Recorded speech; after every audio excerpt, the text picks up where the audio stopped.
السلام عليكم. خلاص بما ان فاضل يعني فترة بسيطة جدا على رمضان، فهنبتدي نعمل بقى حلويات رمضان. ورمضان يعني حلويات كنافة وجلاش وبلح الشام وصوابع زينب وكل ده. النهاردة بقى هنعمل مع بعض صوابع زينب بطريقة بسيطة جدا، وهتعمليها أبسط من البساطة وهتطلع جميلة جدا وناجحة، وان شاء الله هتعتمديها بعد كده وهتبقى اجمل منها مفيش يعني، هتدمنيها من كتر ما هي من حلاوتها هتحبيها. وبأبسط المكونات. يلا بينا نبتدي الطريقة والمقادير معانا. دلوقتي احنا معانا هنشتغل المقادير بتاعتنا اللي هي عايزة تضاف الكمية، تمام. عايزة اللي هي الكمية اللي معانا دلوقتي دي مش كبيرة ومش صغيرة، يعني بتعمل معانا حبة حلوين. دلوقتي معانا 3 كوبايات دقيق، معانا كوباية الا ربع سميد البسبوسة اللي هو اللي عامل زي الحبيبات ده، بتجيبيه من عند العطار او بتجيبيه اللي هو اكياس المغلفة، زي ما يريحك، بس المهم انه يكون نوع نظيف، تمام، عشان في انواع مغشوشة كده. معانا دلوقتي معانا 5 معالق زيت واربع معالق سمنة او 5 معالق سمنة، تمام. على كل كوباية دي يعني معلقة وربع، حاجة زي كده يعني، تمام. بعد كده معانا بقى رشة ملح، ومعانا معلقة سكر. ما تكتريش السكر برضو عشان اللي هو ما يبقاش الدنيا تبقى زيادة يعني سكر مع الشربات، فالدنيا تبقى جازعة قوي. ومعانا بقى الخميرة، ومعانا المية هنعيرها بالكوباية دي. دلوقتي معانا البولة اللي هنشتغل فيها، هنزل بكوباية مية، يا ريت تكون دافية عشان تنشط الخميرة على طول، لان احنا كده كده اصلا ما بنخمرش صوابع زينب، فعايزينها اللي هي تشتغل على طول ما تقعدش كتير. وكمان النسبة اللي احنا بنحطها بنحط نسبة خميرة بسيطة جدا عشان برضو ما تخمرش مننا، عشان لو خمرت منك صوابع زينب الرسمة بتاعتها او النقشة بتاعتها بتروح. معانا يعني ربع معلقة او اقل من ربع معلقة كمان على المقدار اللي معانا. هنحطها بقى في كوباية المية ونقلبها بقى وندوبها كويس جدا. بعد كده هننزل بالملح والسكر وهنقلبهم بقى وندوبهم كويس جدا جدا لحد ما يدوبوا كده. وبعد كده ننزل بقى بالمكونات اللي بعد كده.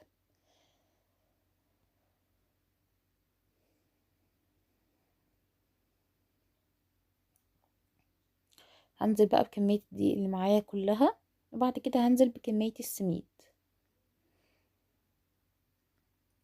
نقلب كويس جدا ونخلط المكونات كويس جدا. احط كمان ظرف الفانيليا، دي اختياري، لو مش حابة تحطيها برضو اللي يريحك. ونقلب دلوقتي ونخلط المكونات كويس جدا.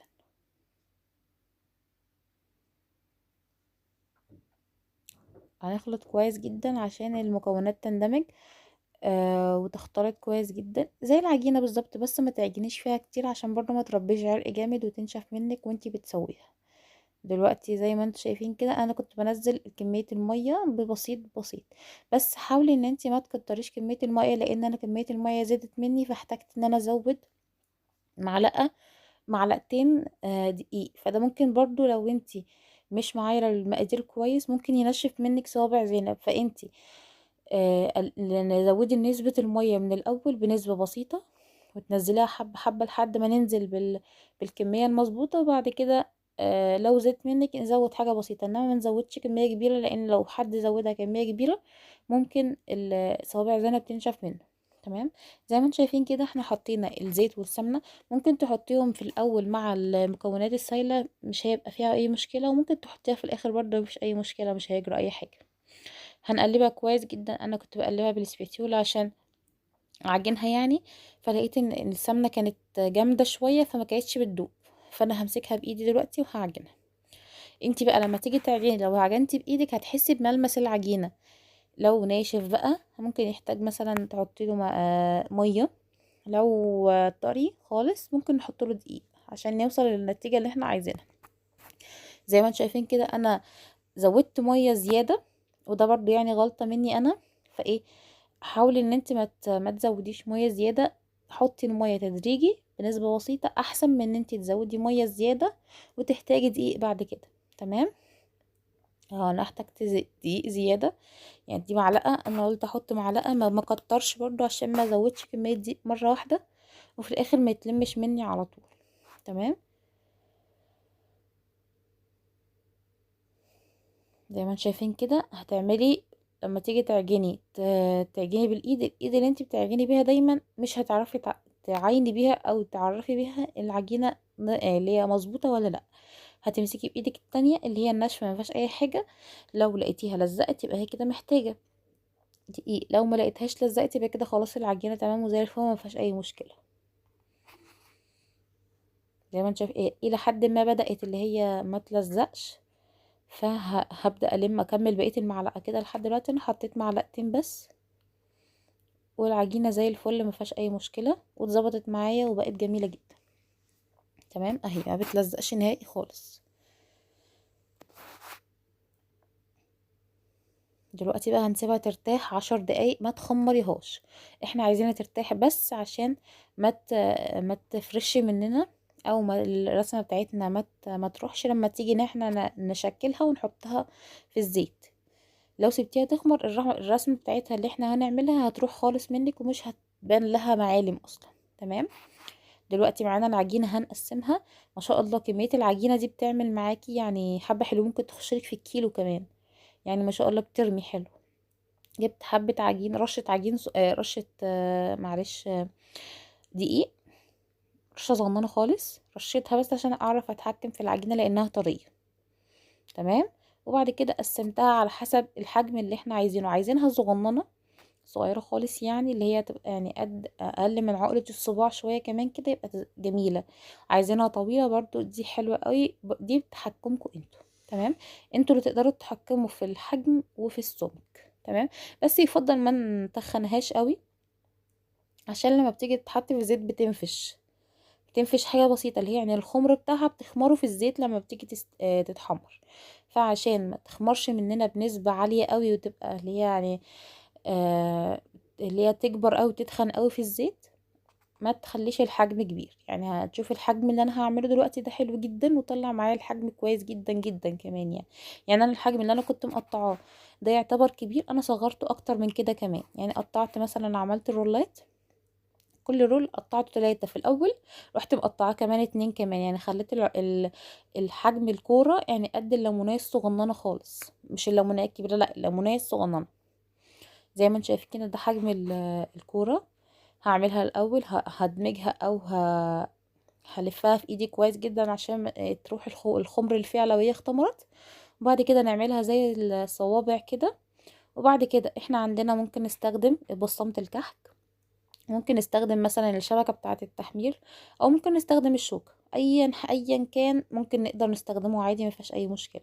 زي ما انتم شايفين الطريقة كده سهلة جدا. هنجيب البصامة بقى او اي حاجة هنستخدمها في التشكيل، نحطها نرشها بس مش هنرشها كل مرة دقيق، هنحطها بدقيق يعني لا من بين 3 4 مرات كده عشان ما تلزقش. هنجيبها نرشها حبة دقيق، وبعد كده نجيب الصباع اللي احنا عملناه ونروح حاطينه فردينه عليها خالص، وبعد كده نبتدي من الاول كده اللي هي نبرمها لحد ما تعمل معانا الشكل ده، وتعمل كأنها من ورا كأنها الاتنين لازقين في بعض. تمام. زي ما انتم شايفين كده انا كررتها لكم كذا مرة عشان تبقى الموضوع واضح معانا كويس جدا. تمام. اهو زي ما انتم شايفين كده انا كبرتها، بعد كده عملتها صباع، بعد كده حطيتها على البصامة بعد ما رشيتها دقيق او بدرتها بالدقيق، وبعد كده فردتها على البصمة كويس جدا. وهلمها دلوقتي، هلمها بالراحة كده لحد ما تعمل معايا الشكل اللي احنا عارفينه لصوابع زينب. زي ما انت شايفين كده ده من قدام، وشكلها من ورا برضو اللي يبقى ملفوف كده. ده زي ما انت شايفين كده الصباع الاولاني ده طويل وحلو، انما التاني اللي هي تخين شويه او انا ما خليتوش صباع طويل شويه. فهو ده الفرق ما بينهم، بس ان التاني ده هيتخن شويه في الزيت انما الطويل ده هيبقى زي الفل وحجمه جميل جدا مش هيبقى في اي حاجه. كررت معاكم الجزء ده كذا مرة عشان ما يبقاش صعب بالنسبة لكم. تمام.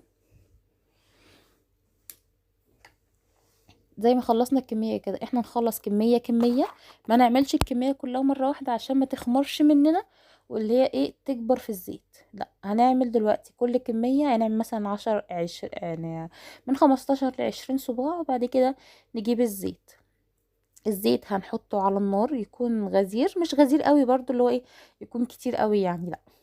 بس يكون برضو ليه تكون عايمة فيه عشان ما لو مكان قليل الصوابع زينب او اي حاجة هتحمريها في زيت هتلزق من تحت، فلازم تكون حاجة اللي هي ترفعها من فوق. تمام. زي ما انت شايفين كده الزيت بيكون حرارته بنحطه في الاول على حرارة عالية. اول ما نيجي نحط صوابع زينب نروح مهديين النار. تمام، مش مهدينها خالص، لا نخليها وسط عشان صوابع زينب تستوي من جوه كويس جدا وتاخد اللون الحلو جدا من بره. تمام. لو انت سبتيها على نار عالية هتاخد منك لون وهتتحرق وهتطلع من جوه عجين. ولو سبتيها على نار هاديه قوي قوي قوي يعني مش هتستوي معاكي وهتاخد منك وقت عالي جدا، وقت كبير يعني. فخلي خير الامور الوسط. هنعمل ال الحراره بتاعتنا او النار بتاعتنا متوسطه، ونقعد نقلبها من فتره للتانية كده، بس مش كل شويه عشان الشكل بتاعنا ما يروحش، لا. هن هنقلبها من فترة للتانية كده، ونحاول لو لقينا كل الصوابع يعني اخدت لون حلو، وكم واحد يعني كده في ناحية منه ما اخدتش لون كويس، فنروح قلبينه على الناحية التانية عشان ناخد اللون. هو ممكن المرحلة دي تاخد مننا حاجة بسيطة يعني من 5 دقايق مثلا ولا حاجة اكتر شوية، بس هتستوي معانا كويس جدا. مش هتاخد معانا مش هتاخد لون زيادة. احنا هنتحكم في اللون بتاعها زي ما احنا حابين، وغير كده كمان هتكون مستوية من جوه وهتطلع مقرمشة ال... سواها اللي يعني لما تقعد شوية كتار يعني في الزيت بتاخد معانا لما بتاخد معانا وقت يعني في الزيت بتستوي كويس جدا من جوه، وغير كده كمان بتطلع مقرمشة وكريسبي وطعمها جميل جدا، وتحسي ان انتي بتاكلي حاجة مقرمشة كده وحلوة. تمام. عشان كده سيبيها براحتها في الزيت تستوي براحتها، احسن ما تستعجلي عليها وتطلعيها بدري وتلاقيها نية وتلاقيها مثلا محروقة، بيطلع منها عيوب كتير. تمام. فخلي الحاجة براحتها تستوي على النار براحتها، هتلاقيها زي الفل وطالعة معاكي جميلة جدا. نقلب بقى كويس جدا بقى لحد ما كله يتوحد اللون بتاعه. اول طاسه بتبقى رخمه معاكي شويه لان الزيت خلاص بقى لو بناخد على حراره الزيت وبنعلي وبنوطي والكلام ده. بعد كده الطاسات اللي بعديها هتلاقيها اللي هي خلصت على طول او استوت على طول، مش تاخد مننا وقت كبير.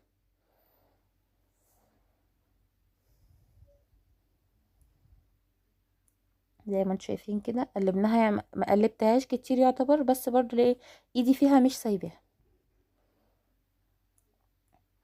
بعد ما خلصت استوت اهي وما شاء الله بقى لونها جميل جدا.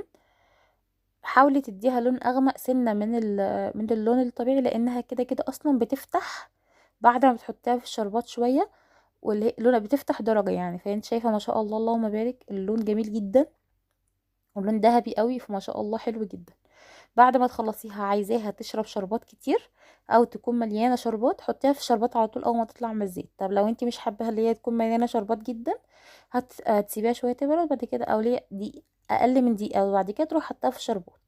ده الشربات التقيل بتاعنا لازم يكون الشربات معمول قبليها، يكون تقيل وبارد عشان الشربات البلح الشام والزلابية وصوابع زينب والكنافة والكلام ده والقطايف بيحبوا الشربات تقيل، فلازم يكون الشربات جاهز عندنا ويكون تقيل وبارد. انا عملت الشربات معاكم على القناة في فيديو لوحده، ممكن تروحوا تشوفوه. تمام. ده زي ما انتم شايفين كده الكمية بعد ما اتاكل منها ما شاء الله يعني حبة حلوين، لونها جميل جدا ومش ناشفة ومقرمشة ودايبة جدا، ما تيجي تاكلها تلاقيها دايبة جدا وشاربة الشربات على قد الكمية اللي احنا حابينها. احنا الشربات ده بنسبة شرب الحلويات للشربات على قد ما احنا حابينها يعني. انا ما سبتهاش في الشربات مدة كبيرة يعني، سبت مثلا كل واحدة او كل رصة عملتها في الزيت من دقيقتين ل3 4 دقايق كبيرها قوي، ما سبتهاش كتير عشان ما تشربش كتير. زي ما انتم شايفين كده ما شاء الله شاربة الشربات كويس جدا وجميلة جدا ومقرمشة وكريسبي ولونها تحفة يعني ما شاء الله جميلة جدا، ومش هتدمنيها من كتر ما هي تحفة. وان شاء الله نعمل لكم وصفات تانية جديدة وحاجات حلويات جميلة الايام الجاية. لو عجبكم الفيديو ما تنسوش بقى الاشتراك في القناة وتحطوا لي لايك جميل منكم، وتشتركوا في القناة وتفعلوا زر الجرس. والسلام عليكم ورحمة الله.